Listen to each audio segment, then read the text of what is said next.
Assalamualaikum warahmatullahi wabarakatuh. Kami dari kelompok 3 yang beranggotakan Mirna Harsono, Ahmad Kusen Fahru Rozi, Agnes Mardara Putri, Bibo Saputra, Erlina Karlita. Di sini kami akan mempresentasikan tentang cara mencatat transaksi perusahaan dagang menggunakan sistem perpetual. Metode perpetual atau perpetual inventory method.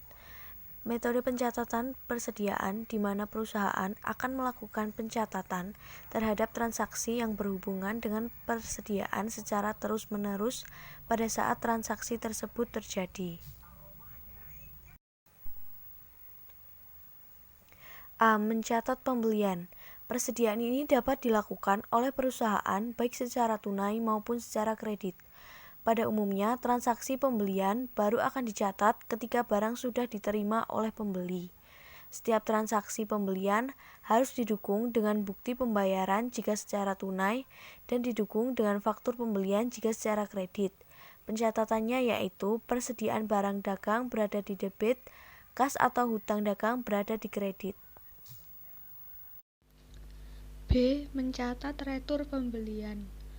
Barang yang diterima oleh pembeli dari penjual bisa saja rusak, cacat, atau mungkin tidak sesuai dengan spesifikasi yang diminta, sehingga pembeli memiliki hak untuk mengembalikan barang yang telah diterimanya kepada penjual.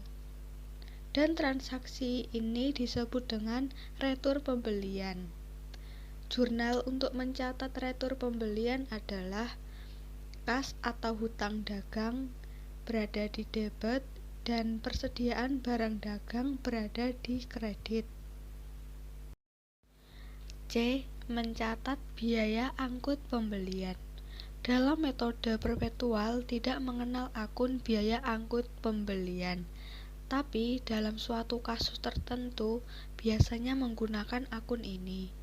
Biaya angkut pembelian akan menambah beban pokok dari barang yang dibeli, sehingga biaya angkut pembelian akan menambah nilai beban pokok penjualan. Oleh karena itu, dalam metode perpetual, biaya angkut pembelian akan digantikan dengan akun beban pokok penjualan. Pencatatannya adalah hutang dagang berada di debit, kas berada di kredit, dan beban pokok penjualan berada di kredit. Mencatat potongan pembelian. Seperti yang telah dikatakan bahwa metode perpetual tidak mengenal akun potongan pembelian, sehingga ketika terjadi transaksi pembayaran utang pada periode potongan, maka akan mengurangi saldo akun beban pokok penjualan. Karena akun potongan pembelian ini sifatnya mengurangi beban pokok atas barang yang dibeli, sehingga akan digantikan dengan akun beban pokok penjualan di sebelah kredit. Berikut adalah contoh ayat jurnalnya. Beban pokok penjualan masuk ke debit, kas atau hutang dagang masuk ke kredit.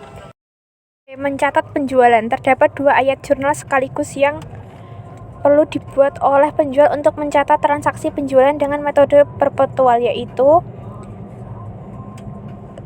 kas 1. Kas atau piutang dagang masuk ke debit dan penjualan masuk di kredit.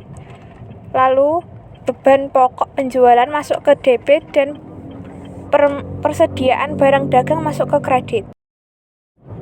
F. Mencatat retur penjualan.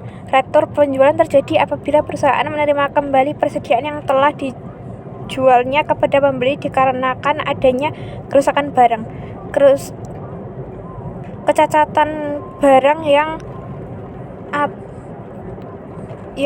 atau barang yang dikirim tidak sesuai dengan kriteria yang diminta oleh pembeli.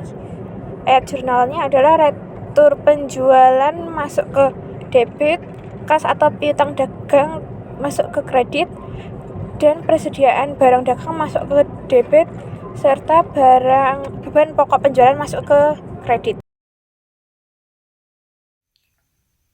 G. Mencatat potongan penjualan.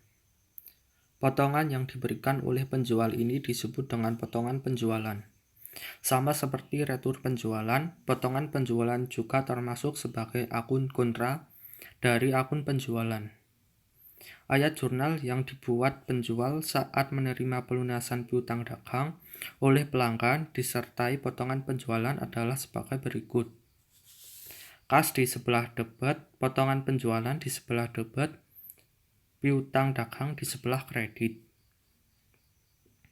Sedangkan ayat jurnal yang dibuat penjual saat menerima pelunasan piutang dagang oleh pelanggan jika tanpa dengan potongan penjualan adalah sebagai berikut. Kas di sebelah debit dan piutang dagang di sebelah kredit.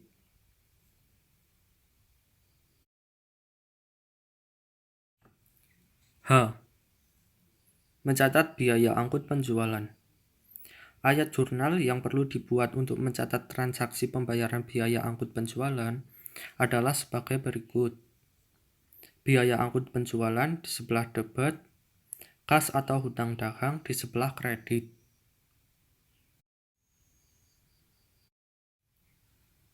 Sekian presentasi dari kelompok kami. Kurang lebihnya mohon maaf. Wassalamualaikum warahmatullahi wabarakatuh.